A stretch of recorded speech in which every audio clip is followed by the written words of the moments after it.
Well, hello there, folks. I thought I would do a little time lapse along with picture-in-picture just to sort of give you a little idea of what I'm up to. I did a tote inside of another tote. These plants needed to be planted up, but they're nowhere near ready to go outside yet. The temperatures at night are just not cooperating with me. Doop, doop, doop, doop, doop, doop, doop. And so, thank you for watching that little commercial break. So I was watching a gardening channel. I'll try and link their channel in the description box below this video. But she likes to grow in totes. It's much easier for her. And things like lettuces, and she even grows potatoes in totes this size. The size of a dishwashing tub that will fit inside your kitchen sink. And I thought, what a nifty idea.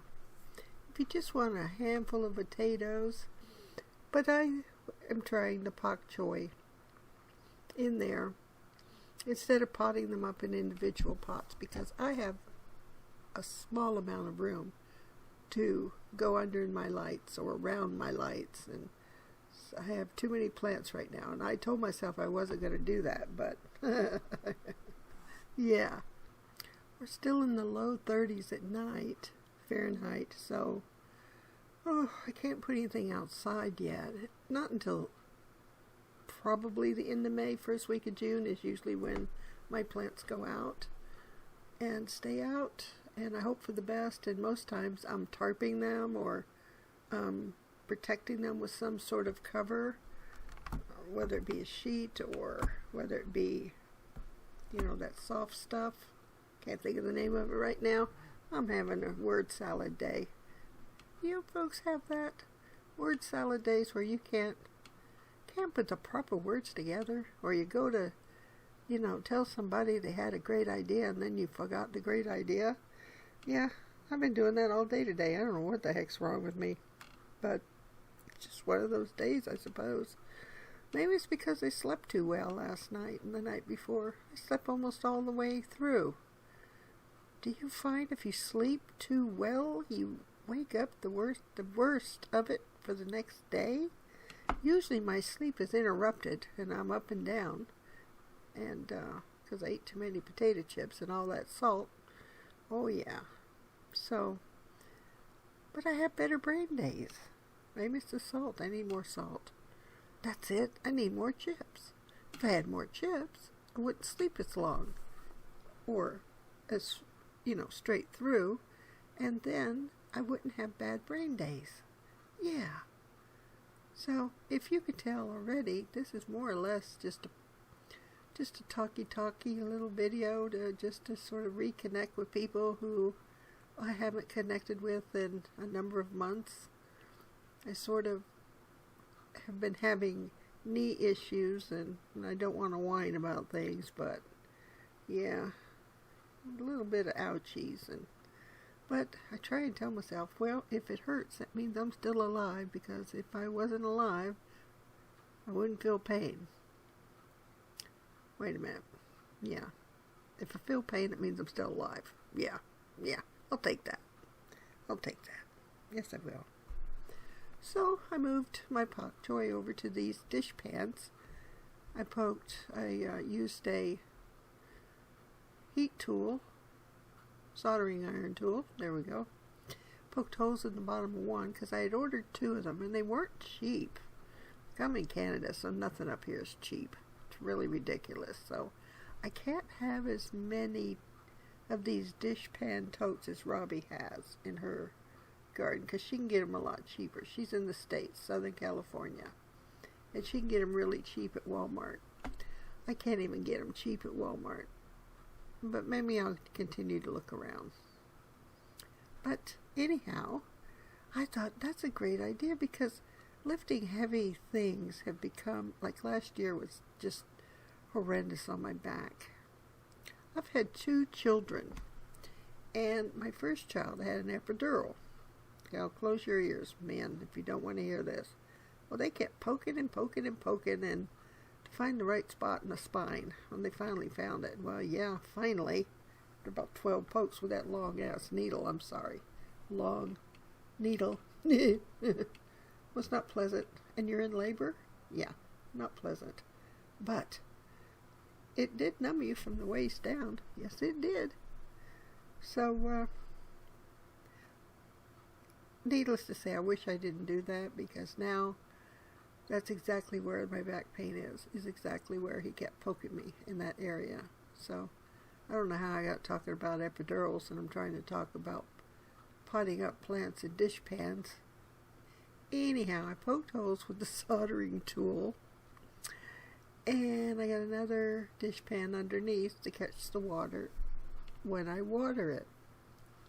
And I'll plant stuff outdoors when I can, when it comes time where I can get stuff out the end of May, first week of June, possibly.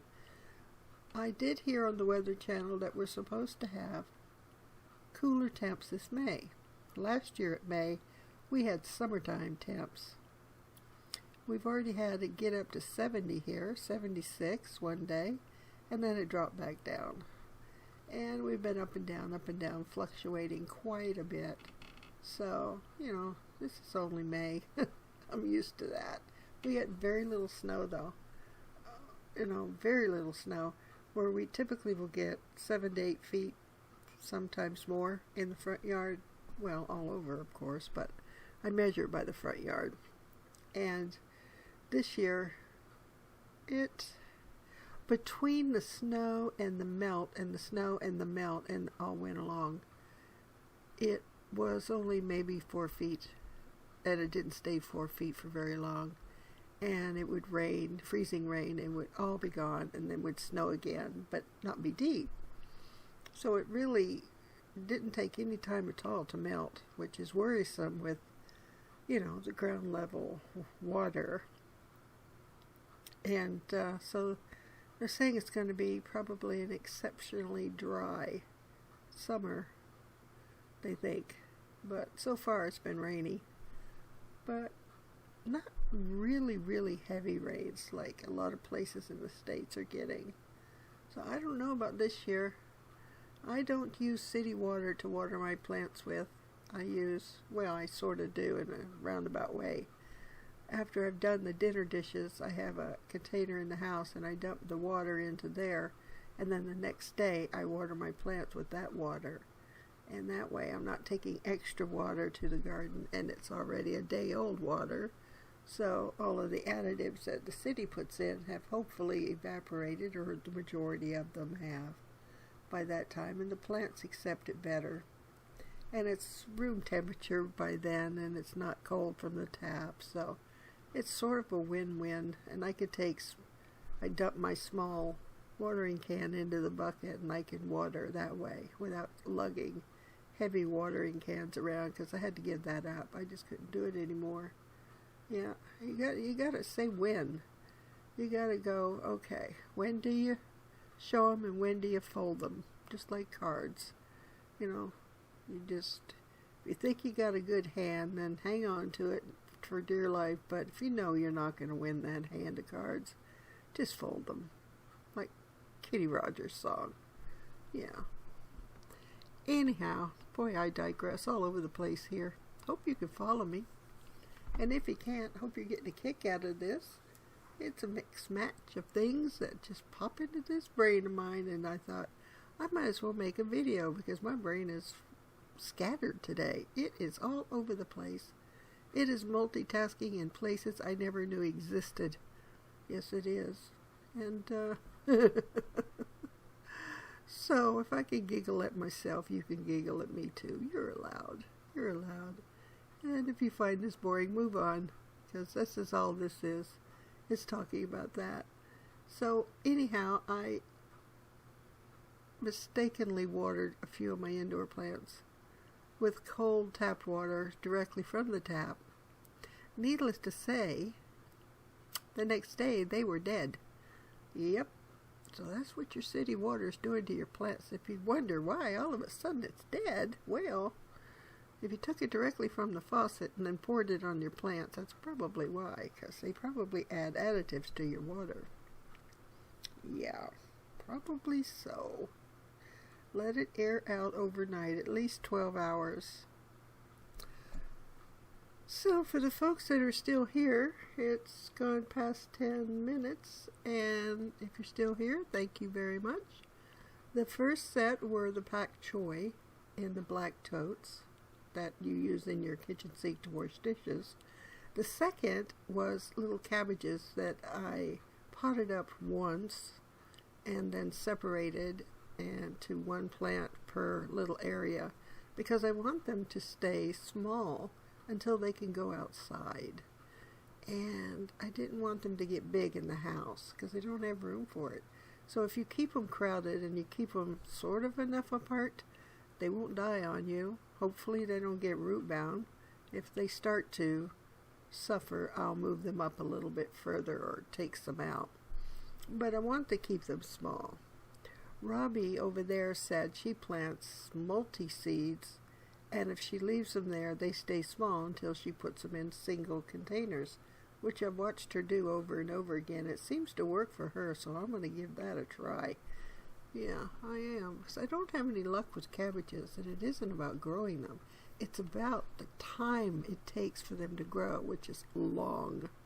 And I don't have a long growing season in Northern Ontario, so I start them early, and if they survive until they can go out, then I put them out and hope for the best. I have to net them because I was out there this morning and I saw the cabbage moth butterfly just flirting around. There's nothing out there in my garden for them to eat yet, but they're looking because they know I put stuff out. They know it.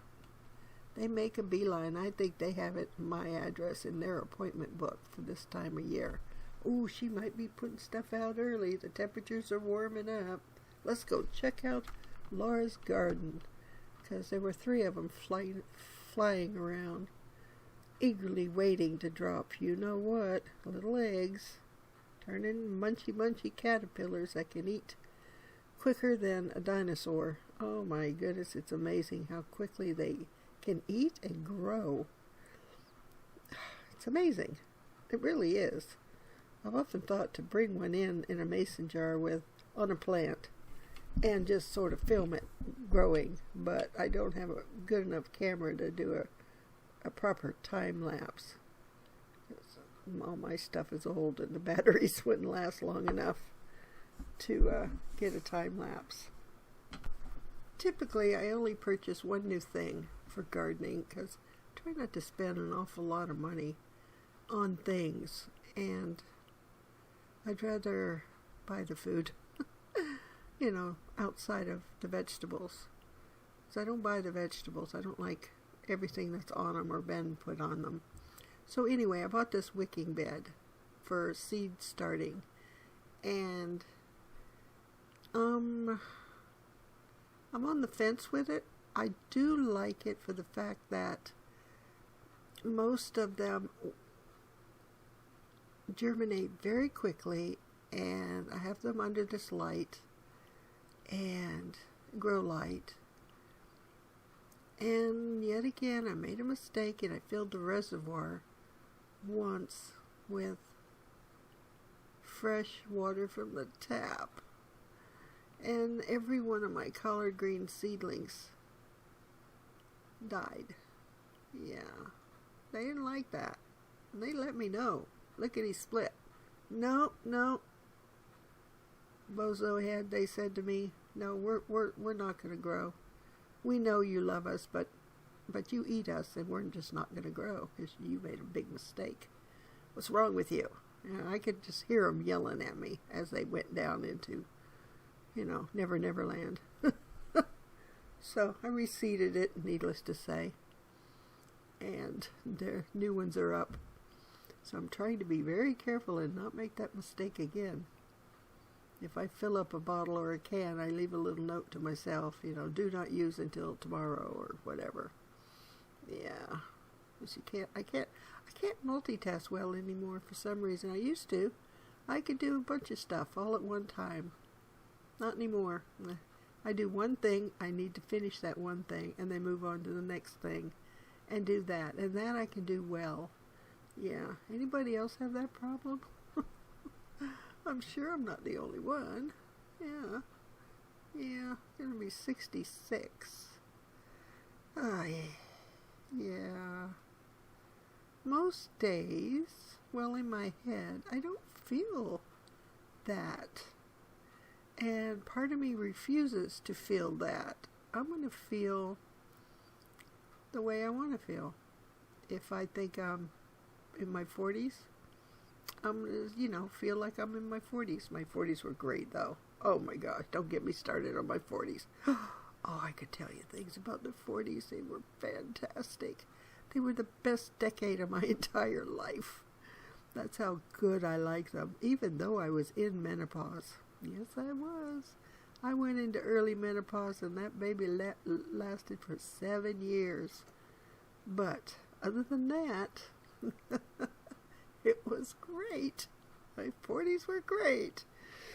Yeah, in the grocery store back in the day when you could write checks for your groceries, and I leaned over to write the check and sweat. I looked like a cartoon, and somebody turned a faucet on my face, and the sprinkler system went off. Automatic sprinkler system, that's what it was. That's what I used to call it. My tropical heat waves. I give the kids my tropical heat waves. If I say I'm having a tropical heat wave, run. Run for your lives. I said it with a smile. But I wanted them to know when to just, don't bug Mom, because I could feel it coming on. Man, if you're still sitting there, you can leave the room now. This is maybe, I should have said this women only for this. I seem to be talking about birthing babies and menopause. And then when I went into menopause, then I realized what menopause means. Men, you better pause, because we're not having any of, stuff. Any stuff. And that's all I'm going to say about that. But my husband, he passed away before he could witness my menopause, so he didn't have to go through that. And so he was saved from that. And I wish he was around. I sure do miss him. He died at 47. Sudden heart attack without any warning, and he didn't have any issues with his heart as far as I knew. And if he did, he didn't tell me. But, so, where was I? I was talking about the wicking thing. So I redid the colored greens, and now they're up again, and hopefully I don't kill those. So far, so good. And I have some, I think it's called Merlot peppers, and they finally came up. They have taken forever to come up. Of course, peppers usually do. What I did was, with the bell peppers from the store-bought, I put them on a paper towel like most people do, and dampened it and put it in a baggie and put it in a warm spot, and they germinated really quickly. Put them in the little things, and they grew really quickly. And then I cut the little heads off the top, like Ray used to do on his peppers, so the stems would get stronger. So hack off the little heads, and it does work. I mean, I've done that with jalapenos many times, and it does work. And the stem branches off, and the plant becomes stronger. Since I have the time to do it and wait, I thought I might as well do it to these bell peppers. I've always only done it with jalapenos, but I did it with the bell peppers. Just go around to see what happens. I mean, why not? Why not? My growing season is short, and my bell peppers never get very big because I run out of time. And once my plants go outside, they do not come back in, because I will not bring the bugs and everything back in. So whenever it goes out, it does not come back in. I even tried taking them out of the soil and rinsing them off really good in soapy water, and I did do that with my pineapple that I've been growing since. Since when? Oh, I'm not sure. Was it 2017 when we did the challenge? Does anybody remember what year it was? Anyway, I still have that pineapple going. I had 5. But Oahu is the only one I kept. I threw the others over the fence into the yard. Give them back to nature, let them compost because they were getting way too big. And they were potted in soil and whatnot, and just, I don't have the room for 5 of them to get big. It was 6 feet long on one side and 6 feet long on the other on the leaves, indoors. Yeah, 12 feet in circumference. Yeah, no, they were becoming dangerous, poking you like samurai soldiers. If you got up to get some water in the night, they would really poke you if you didn't turn a light on, let me tell you. And there's pokey, because they got sharp little ends on them. And I found out I'm allergic to the sharp little end because I got poked once. Yeah, I had a heck of a time with it. So, there was something in that end that poked me. Or I was just allergic. Who knows? I don't know. But I digress. Yet again. Talking about my pineapple. Anybody else was in the challenge? Do you remember what day it was? No, not day. What year it was? I can't remember. I have it written down somewhere, but yeah, that's good luck finding that piece of paper, right? And I have gardening books, yeah, but I have more than one. Oh, isn't that intelligent? Why have more than one? Now you can't find any of them, or you don't know which book it's in. Or, like I said, you can't find the books that what you're looking for is in. That's my problem. So I just have to run across it and go, oh yeah, that's when. And you can put up a post-it note, but of course over the years, they don't stick for very long and they fall down behind something or they get vacuumed up. And yeah, or you think it's fallen on the floor and it's a piece of garbage that just fell off your table and you wind up throwing it away and you go, I wonder where that post-it went. Oh, folks. I've enjoyed this little sit down with you. I think I'll end it here and not put you through any more misery, but I do hope you've enjoyed, maybe not so much the repetitive pictures, but you've enjoyed the little bit of conversation and chit-chat, because I've been all over the place. Yeah, this chit-chat went up and down the mountain and around the mountain and took a swim and, yeah, went through menopause and came out and dried off and yeah, so I hope you all are well. I've been well for the most part, very well, very healthy, little sores, little aches and pains, not sores, but aches and pains. But that's a given. I mean, that's a given, and I accept that. And actually, I'm grateful because when I have them, I go, yep, I'm still alive. There's proof in the pudding. Anyway, have a good evening, folks. Take care. Bye-bye from Laura. In Northern California. Okay, did I just say Northern California? Oh my God. Northern Canada. Northern Ontario, Canada. It's where I hail from right now. Ay. I was born in California, Los Angeles, California, FYI. Anybody from Los Angeles or California? Yeah, I was born there. Decades ago, back in the day. Yeah. That's a long story I won't go into on YouTube.